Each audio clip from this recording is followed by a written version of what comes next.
What are the 10 worst cards in Scholomance Academy so far? Well, in this video, I'm going to set out to answer that question. There are some stinkers in this expansion, just like every other one, like these here, which are pretty bad, but still not quite bad enough to make this list. These were better than the cards in this video in one way or another, believe it or not. I'm happy to discuss why in the comments because I'm sure I'm going to get some arguments down there. But before we get into it, I wanted to say the sponsor for yesterday's video and this one got such good feedback yesterday that we're actually going to extend the offer on these and other blue light blocking glasses, getting another 48 hours to get your 40% off.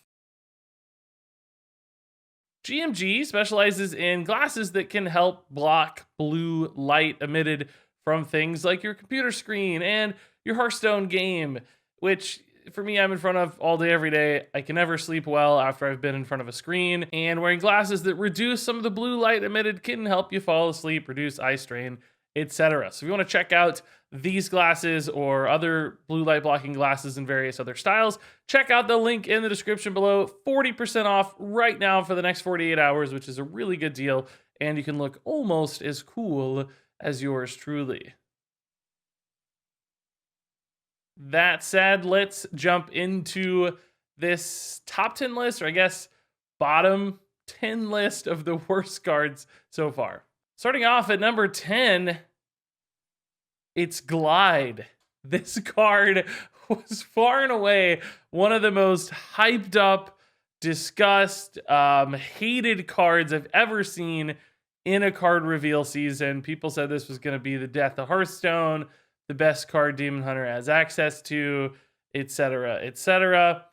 And here it is. We're, a month plus in, and I don't know if I've ever really seen this played in a real list. There are some people who tossed it into aggro Demon Hunters, but its win rates are miserable both for a deck and drawn win rate, and it's not being played in either prominent Demon Hunter list.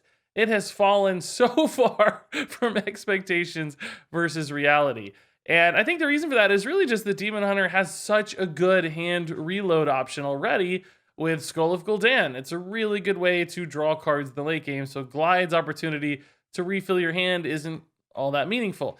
And there was this other side of Glide where you had hand disruption, where you could maybe like reduce your opponent's hand of stuff, but that just hasn't really been relevant yet either, because it's more about dictating your own game plan for Demon Hunter as opposed to trying to disrupt or counter your opponents.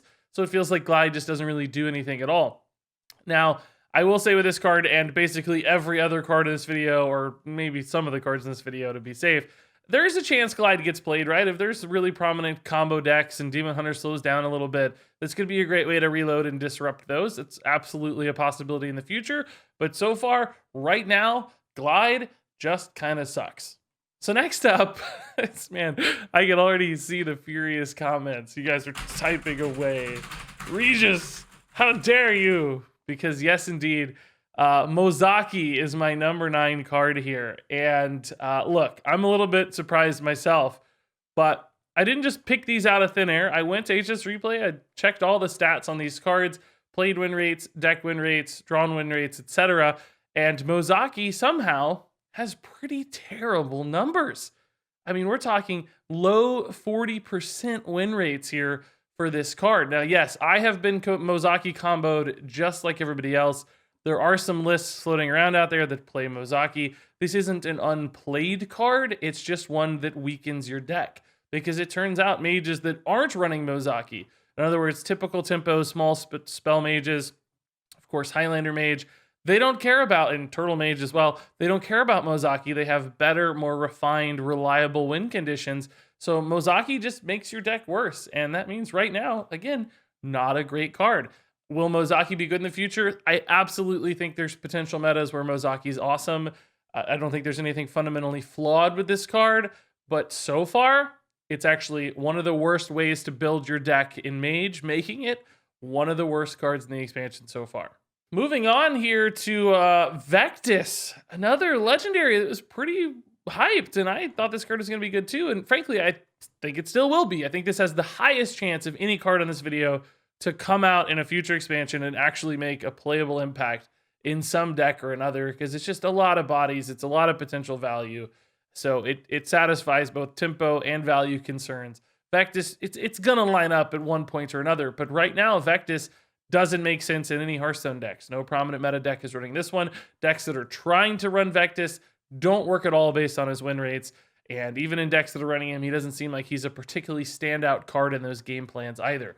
So even in concocted situations to try to make him work, he still looks kind of average at best at the moment. So we need more cards, some kind of combination to unlock or some kind of perfect deck list unlock to make Vectus good in the future, because for now, another really disappointing card and one of the worst legendaries in Scholomance Academy. I'm not saying go disenchant this guy right away, because there's a chance, but for now, he's going to be sitting in the bottom of your collection, gathering dust at least for a little while longer. Moving on here to information from Warrior, and I'd like to provide lots of information about this card right now because it turns out it has really bad win rates. Who would have guessed? And I don't think this one's too shocking. I don't suspect anybody really thought information was going to be an awesome card. It turns out the average taunt minion in Hearthstone is fairly weak. There are some pretty big low rolls in the pool for taunts because there's a lot of classic basic taunts that are still taking up a majority of the collection at any given time, which means you're not going to get a great return on this on average. The high rolls are way less common than the low rolls.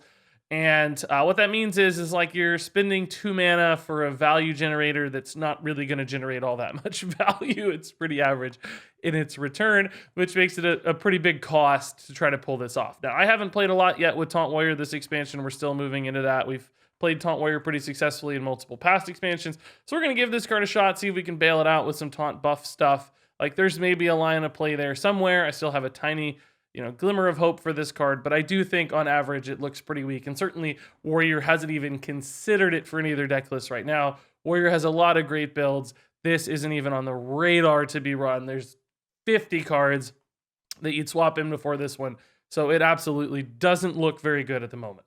Moving on here to Demonic Studies, and really I think this is another card that suffers from the same problem as our last one, is that you're discovering a demon with this one, and a lot of demons on average are bad, and they even often have active downsides, where if you're trying to play this in anything other than like a zoo deck, you get a Flame Imp, you're really sad because that's just 3 damage to your face, and a lot of demons have those problems discarding cards, dealing damage to you. There could be situations where you play this and you just don't want any demon that's offered, and then even some of the good demons are really situational, dormant minions, and really awkward stuff to use.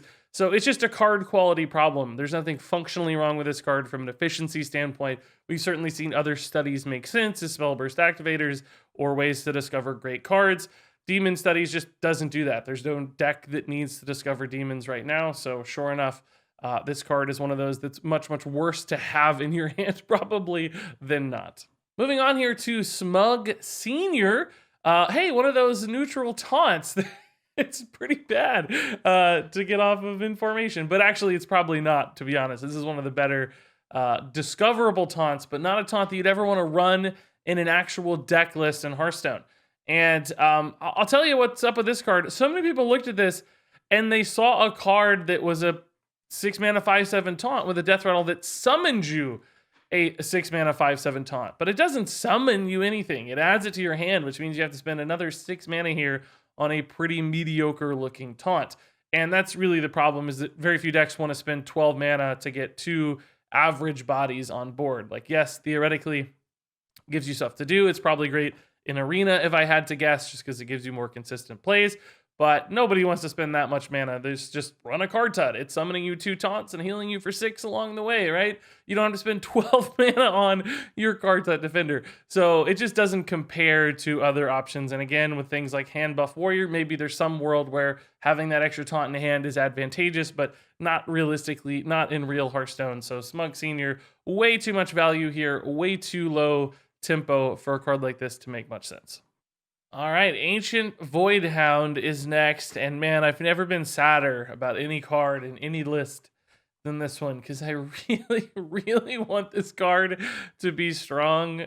We made a list where it felt like sort of okay, sure, but it's not ever going to pick up in the meta, it seems, in this meta at least, because Demon Hunter just doesn't play very well into these big demon styles. It's just not good enough to be truly competitive. It will always be a fringe off meta deck. And looking at the stats for Voidhound, it's pretty bad even in those decks that are trying to run it. It turns out other faster demons, taunt demons, demons that have a more immediate impact seem to be more impactful. Because yes, this does technically do something at the end of your turn, but it doesn't totally ruin your opponent's boards or stall them out, etc.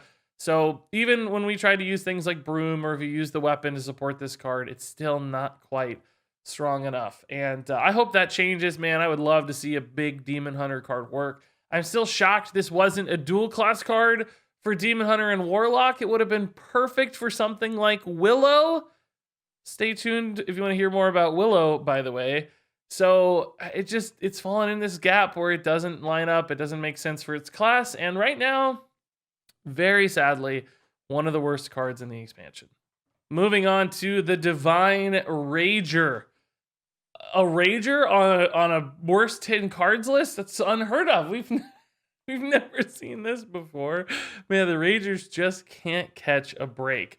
Now, I will say for this Rager, I think he's probably a little better than the average Rager. He's kind of sticky, kind of annoying. We've seen some 1 health Divine Shield stuff work in past eras of Hearthstone. Turns out, though, in an Arcane Missiles world, Divine Rager's really not that good. Way too susceptible to lackeys on board as well. There's all these 1/1s constantly floating around in Hearthstone. Ping effects. There's really no hope for Divine Rager right now. Maybe there's some crazy deck out there that buffs stuff and this makes sense later. It's unlikely. It's possible, though. I think I gave this card like 2 stars instead of 1, which means it's got this tiny, tiny, tiny chance to be good. For now, though, Hearthstone just doesn't line up with what Divine Rager is all about. There's no reason to ever run a card like this one when people have access to so many easy ways to very effectively deal said damage. So Divine Rager, of course, as is the nature of the universe, he's a Rager and he sucks. Speaking of Willow, hey, Archwitch Willow here in the top 2 spots. Willow, man, she got buffed here from 9 to 8 mana, and early results suggest that that hasn't changed a thing. We still struggled to make her work at all. She felt like a bad backup plan in an otherwise okay deck where you could kind of run her, but it certainly didn't help drive your game plan, and really never felt like a big game-winning play when she connected. Willow's problem right now is just I don't think there are enough good demons, and it's hard to support that package, and she doesn't swing the game hard enough when you play her for an 8 mana card. And now that she's lost some stats along the way, it's like I think she could have been an 8 mana 7/7. That would have been totally fine. Hearthstone is so crazy these days for dumping stuff on board. Willow just doesn't really seem to keep up with everybody else as far as dumping stuff on board is concerned. Maybe she was balanced around concerns in wild format, and that just hurt her in standard format. I don't really know what the story here is on Willow, but for now, she's definitely one of the worst legendaries we've seen. Frankly, in a few expansions, probably. They've on average been a little stronger lately. Willow has really changed that trend by being a pretty unplayable legendary, which we haven't seen too many of in Hearthstone these days. She's really, really bad. And then finally, the number 1 spot, the Enchanted Cauldron.